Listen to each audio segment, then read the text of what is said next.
కేటుగాళ్లు రోజుకు రెచ్చిపోతున్నారు. మోసపూరిత మాటలు నమ్మొద్దని ఎంత అవేర్నెస్ క్రియేట్ చేసినా పరిస్థితి మారడం లేదు.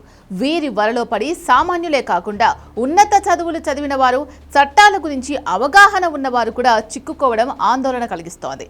రీసెంట్గా సిబిఐ మాజీ జాయింట్ డైరెక్టర్, రిటైర్డ్ ఐపీఎస్ అధికారి వివి లక్ష్మీనారాయణ కుటుంబం సైబర్ నేరగాళ్ల ఉచ్చులో చిక్కుకోవడం సంచలనంగా మారింది.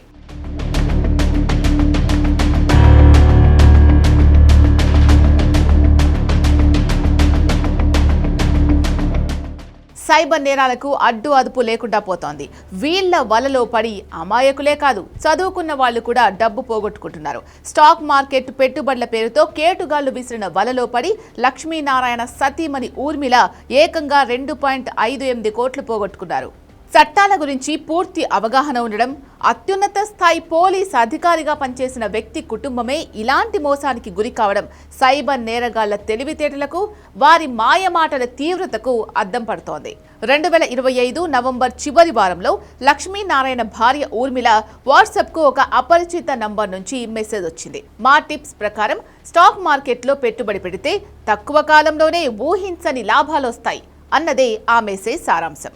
ట్రేడింగ్ పై పెద్దగా అవగాహన లేని ఊర్మిళ ఆ మాటలను నమ్మి తన భర్త లక్ష్మీనారాయణ నంబర్ను సైతం stock market profit guide exchange 20 అనే వాట్సాప్ గ్రూప్లో చేర్పించారు. ఈ ముఠాలో ప్రధాన సూత్రధారి దినేష్ సింగ్ అనే వ్యక్తి తనని తాను ఐఐటి ముంబై గ్రాడ్యుయేట్గా, అమెరికాలో పీహెచ్డీ చేసిన విద్యావంతుడిగా పరిచయం చేసుకున్నాడు. త్వరలో తాను రాసిన stock market treasure hunting secrets అనే పుస్తకం విడుదల కాబోతోందని నమ్మబలికాడు.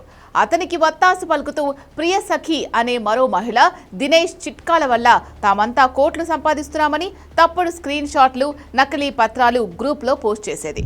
తాము సెబీ గుర్తింపు పొందిన మొకిల్ని సంస్థ ద్వారా లావాదేవీలు జరుపుతున్నామని నకిలీ పత్రాలు చూపించి బాధితులను పూర్తిగా బుట్టలో పడేశారు. వారి మాయలో పడిన బాధితురాలు యాపిల్ యాప్ స్టోర్ నుంచి వాళ్ళు చెప్పిన యాప్ను డౌన్లోడ్ చేసుకున్నారు. 2025 డిసెంబర్ 24 నుంచి 2026 జనవరి 5 మధ్య 19 విడతలుగా 2.58 కోట్లను కేటుగాళ్లు సూచించిన ఖాతాలకు బదిలీ చేశారు. ఈ భారీ మొత్తం కోసం ఆమె తన వద్ద ఉన్న బంగారంతో పాటు భర్త బంగారాన్ని కూడా తాకట్టు పెట్టి రుణం తీసుకున్నారు ఊర్మిళ. ట్రేడింగ్ యాప్లో లాభాలు భారీగా కనిపిస్తున్నా వాటిని విత్డ్రా చేసుకునే అవకాశం లేకపోవడంతో ఆమెకు అనుమానం వచ్చింది.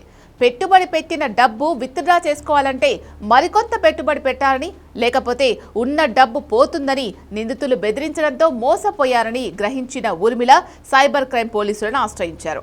ప్రస్తుతం హైదరాబాద్ సైబర్ క్రైమ్ పోలీసులు ఈ కేసును విచారిస్తున్నారు. నేరగాళ్లు బాధితురాల నుంచి వసూలు చేసిన సొమ్మును మ్యూల్ ఖాతాలకు మళ్లించినట్లు గుర్తించారు. జేడీ లక్ష్మీనారాయణ వంటి చట్టంపై అవగాహన ఉన్న వ్యక్తుల కుటుంబాలే ఇలాంటి మోసాల బారిన పడడం పట్ల పోలీసులు కూడా ఆందోళన వ్యక్తం చేస్తున్నారు. వాట్సాప్ గ్రూపుల్లో వచ్చే అపరిచిత పెట్టుబడి సలహాలను నమ్మవద్దని, సెబీ రిజిస్టర్డ్ బ్రోకర్ల ద్వారానే పెట్టుబడులు పెట్టాలని ప్రజలకు విజ్ఞప్తి చేస్తున్నారు.